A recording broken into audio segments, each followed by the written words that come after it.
Kabayan, isa ka bang OFW at gusto mong magpasa ng pera sa iyong GCash account gamit lamang ang iyong OF Bank account apps? Well, ang bidyong ito ay para sa iyo. Pero bago yan, intro muna tayo.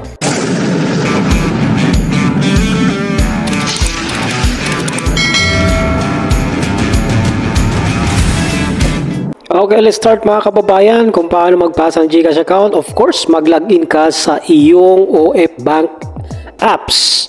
Yan, login, i-type mo na ang password. Okay, pagkatapos pag-type ng password, please login. Ayan, i-okay mo na yan. Tapos dito tayo sa maybe later na lang. Huwag tayo gagamit ng one-time password. Siyempre, magsisend yung OTP sa iyo. Okay, pagka-send ng OTP, ayan, open na siya agad. Yan, siyempre pupunta ka doon sa fund transfer. Pindutin mo yan yung fund transfer. Ayan. So, pasensya na mga kababayan at medyo mahina yung signal natin. Loading tayo. Ayan, sa funds transfer tayo. Piliin natin yung GCash and InstaPay. Ayan na. Ayan na yung GCash. Pindutin mo yan. Of course, pagkatapos na pass GCash, yung account number natin, siyempre yung mobile number na sisenda natin GCash, ipasok mo na yan. I-type mo. Medyo mahina ang signal natin. Okay, after makompleto mo na yung number, pupunta ka naman dito sa receiver's name. Siyempre, kung sino yung sisendan mo, ilagay mo yung pangalan. Yan. Tapos yung receiver's mobile name, optional lang yan. At saka receiver's email, optional din yan. Pwede nang wala yan. Pwede mo nang hindi ilagay. Ang importante yan ay yung account number na iyong papadalhan. Okay. Ayun na, na-type na. Tapos dito na tayo sa okay, make it sure na hindi mali yung number na yung papadalahan. Yan ang sigurado. Siguraduhin mo talaga yan. Okay, dito na tayo sa receiver's name. I-type mo yung pangalan. Yan, optional lang yan. Pwede na rin, hindi. Pwede mo rin ilagay yung mobile number na yung papadalahan. Receiver's name.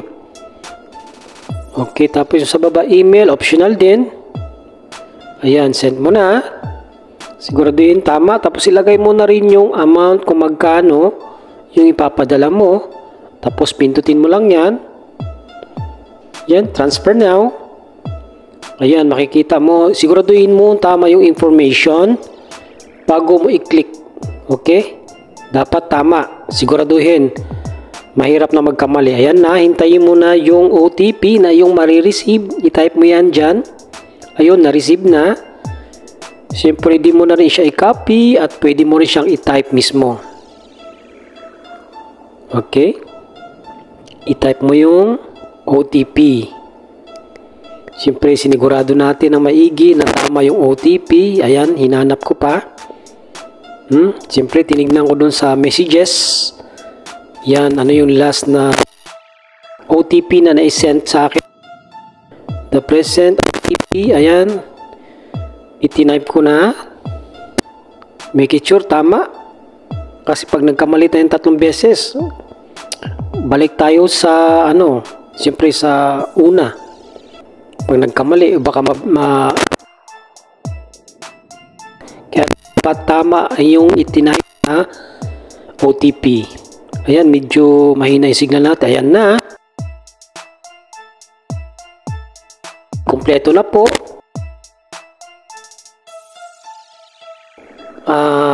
Pwede na tayong umalis din dyan.